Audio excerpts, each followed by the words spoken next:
Hi friends வணக்கம். இன்னொரு தெரிவு பார்க்க போனா நம்ம டேரக்டர் நாகேஸ்வரன் டைரக்ஷன்ல இருந்திருக்க கல்கி 2898 ஏடி படத்தை மட்டும் பார்ப்போம். கல்கி 2898 இந்த படத்தோட கதை பத்தி பார்த்தீங்கன்னா, கதையோட ஸ்டார்ட்டிங்கே துவாபார யுகத்துல கிருஷ்ணர் வந்து அஸ்வத்தாமனுக்கு சாபம் கொடுப்பார் தெரியுமா? அந்த சீன் தான் ஆரம்பிக்குது. அஸ்வத்தாமன் வந்து என்ன பண்ணுவாருன்னா, பாண்டவர்கள் அழிக்கணுங்கிறதுக்காக உத்தராயத்துல இருக்க கருவை அழிச்சிருவாரு தெரியாம.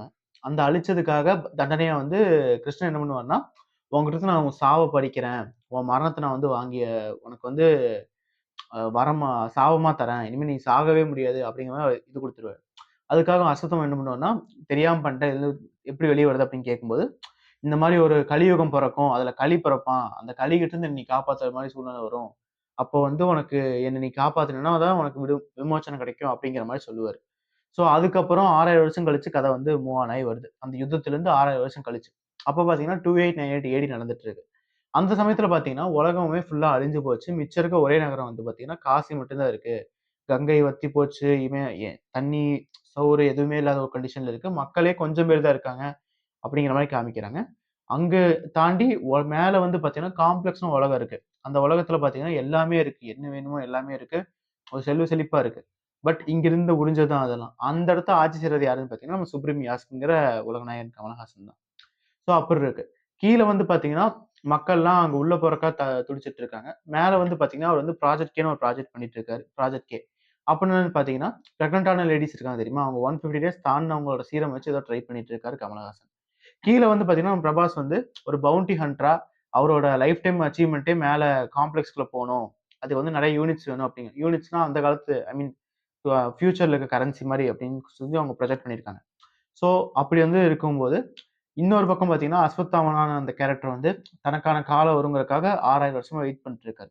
இந்த 3 கதையும் சேர்ற இடம் தான் பார்த்தீங்கன்னா, கல்கி. இந்த புத்தக மீதி கதை. இந்த 3 கதையிலுமே நமக்கு தெரிஞ்ச விஷயம் வந்து நெறைய மகாபாரதம் ரெஃபரன்ஸ் புக்லேருந்து நெறைய சீன்ஸ் இன்ஸ்பயர் பண்ணி தான் எடுத்திருக்காங்க. இதுல கொஞ்சம் சினிமேட்டிக் யூனிவர்ஸாவும் ஒரு புது உலகத்த கிரியேட் பண்ணி, நான் அந்த டியூன், அபாக்கலிப்டோ அந்த மாரி கதையில வந்து கதை சொல்ல முயற்சி பண்ணியிருக்காங்கன்னே சொல்லலாம். அந்த விதத்துல படம் வந்து செகண்ட் ஹால்ஃப்ல ஜெயிச்சிருச்சுன்னே சொல்லலாம். அந்த அளவுக்கு சொல்லி ஆகணும். செகண்ட் ஹால்ஃப்ல பார்த்தீங்கன்னா, டெக்னிக்கலா ரொம்ப சூப்பராவே இருந்துச்சு. கடைசி 40 நிமிஷம்லாம் பார்த்தீங்கன்னா, ஒரு ஹாலிவுட் படத்துக்கு தேவையான எல்லா விஷயமுமே இருந்துச்சு. சில டைம் சில சீன்ஸ்லாம் பார்க்கறதுக்கு ஹாலிவுட் சீன் மாரியே இருந்துச்சுன்னே சொல்லலாம். பட் இது வந்து செகண்ட் ஹால்ஃப்ல மட்டும் தான். ஃபர்ஸ்ட் ஹால்ஃப்ல டெக்னிக்கலா ஃபர்ஸ்ட் ஹால்ஃப் ஸ்ட்ராங்காவே இருந்தாலுமே, ஃபர்ஸ்ட் ஹால்ஃப்ல நம்ம கதையோட ஒன்றர விடாம பண்ணது நெறைய சீன்ஸ் நெறைய விஷயங்கள் இருந்துச்சுன்னே சொல்லலாம்.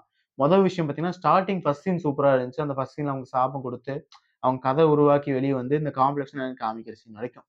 அப்போ வந்து பிரபாஸ் என்ட்ரி ஆச்சு தெரியுமா? அங்க ஒரு 15 நிமிஷம் பக்கம் ஒரு என்ட்ரி ஃபைட் வச்சிருக்காங்க. அது எதுக்கு அந்த 15 நிமிஷம்னு தெரியல. ஒரு 15 நிமிஷம் ரப்பர் மாரி இழுன்னு இழுத்து ஒரு ஃபைட் சீன் வச்சிருந்தாங்க. அந்த சீனே நமக்கு ஒரு மாரி டவுட் வந்துருச்சு. ஆஹா! படம் எப்படி இருக்க போது?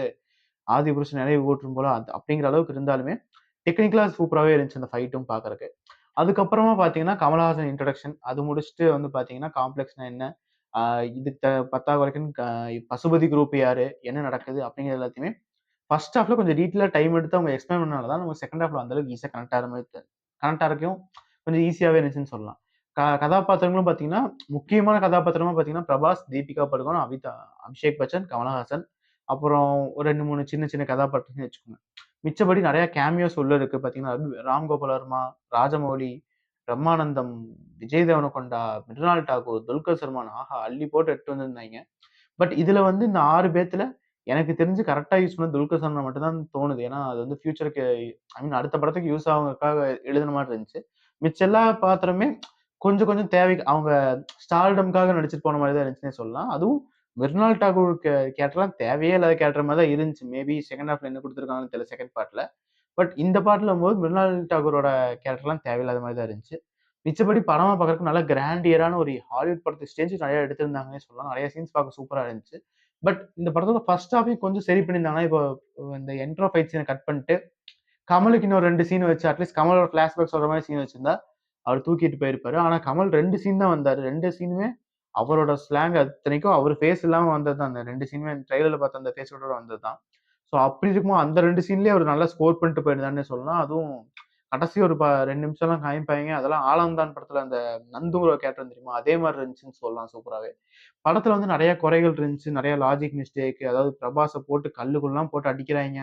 கல்லு 2ஆ பொளக்குது. பட் பிரபாஸ் வந்து ஒரு சொட்டு ரத்தம் கூட காமிக்கல படத்துல ஃபுல்லாவே. நெறைய லாஜிக் இருந்துச்சு. அப்புறம் கிளைமாக்ஸ்ல ஒரு ட்விஸ்ட் இருக்கு. அந்த ட்விஸ்ட் மோஸ்ட்லி அவங்க ரிவீல் பண்றதுக்கு ஆரம்பிக்கிற அந்த டைம்லயே புரிஞ்சுது என்ன கேரக்டர் யார் யாரா இருப்பாங்கன்ட்டு.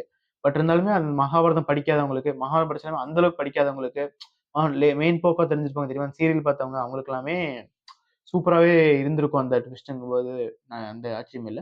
படமா பார்க்கறதுக்கு ஒரு ஃபேமிலியா பார்க்கறதுக்கு சூப்பரான ஒரு படம் தாங்க. அதுல எந்த மாற்று கருத்துமே இல்ல. ஃபர்ஸ்ட் ஹாஃப் மட்டும் உங்களுக்கு கொஞ்சம் என்னமோ ஸ்லோவா போகுது. கதை வேற எங்கேயோ போற மாரி இருக்கு. அப்படிங்கிற மாரி இருக்கும். பட் ஒன்ஸ் இன்டர்வல்க்கு அந்த 20 செகண்ட்ஸ் முன்னாடி அந்த கதை பிரேக்கப் ஆயிருச்சு. டேக் ஆஃப் ஆயிருச்சுன்னா, படம் முடியிற வரைக்கும் அந்த படம் முடியிற சீன்லாம் அந்த கிளைமாக்ஸ் சீன்லாம் எனக்கு ரொம்பவே சூப்பரா ஒர்க் அவுட்டும் ஆச்சு. நல்லாவும் இருந்துச்சு டெக்னிக்கலா பார்க்கறதுக்கு. படத்துல எல்லா கேரக்டருமே நல்லா இருந்தாலுமே, சில கேரக்டர வேஸ்ட் பண்ணிட்டாங்க. முக்கியமா திஷா பட்டானி எதுக்குன்னே தெரியல. ஒரு சீன் தான் வந்தாய்ங்க. வந்தவங்க அப்படியே போயிட்டாங்க ஏன்னு தெரியல. படத்த வந்து ஃபேமிலியோடவே நீங்க தாராளமா பார்க்கலாம். மிச்சபடி எந்த பிரச்சனையுமே இல்ல. ஸோ தாராளமா இந்த படத்த வந்து நீங்க 3Dலயே பார்க்கலாம். தமிழ் டப்பிங் சூப்பரா இருந்துச்சு. ஸோ தாராளமா பாருங்க. ஒரே ஒரு டாப்ல சீன் மட்டும் இருக்கு. அதுவும் அந்த ஏசெட்பிகேட் சீன்ஸ்ல வராது. அது நார்மலா ஃபேமிலியோட பார்க்குற மாரி தான் இருக்கு. இந்த மகாபாரதம் படிச்சவங்க, பகவத புராணம், விஷ்ணு புராணம், கல்கி புராணம் இது எல்லாமே படிச்சவங்களுக்குலாம் படம் இன்னுமே கனெக்ட் ஆகும். இது படிக்காம இத பத்தி மேம்போக்கா இன்ஸ்டாகிராம் வீடியோ பார்க்குறவங்க, மகாபாரதம் சீரியல் பார்த்தவங்க அவங்களுக்கு எல்லாமே முக்காவாசி கனெக்ட் ஆகும். யாருக்குமே டிசப்பாயின்ட்மென்ட் ஆகாது. ஸோ இந்த படத்த வந்து கண்டிப்பா நீங்க தியேட்டர்ல போய் பார்க்கலாம். ஓகேவா? நம்ம வீடியோஸ் பிடிச்சிருந்தா லைக் பண்ணுங்க, ஷேர் பண்ணுங்க, சப்ஸ்கிரைப் பண்ணுங்க.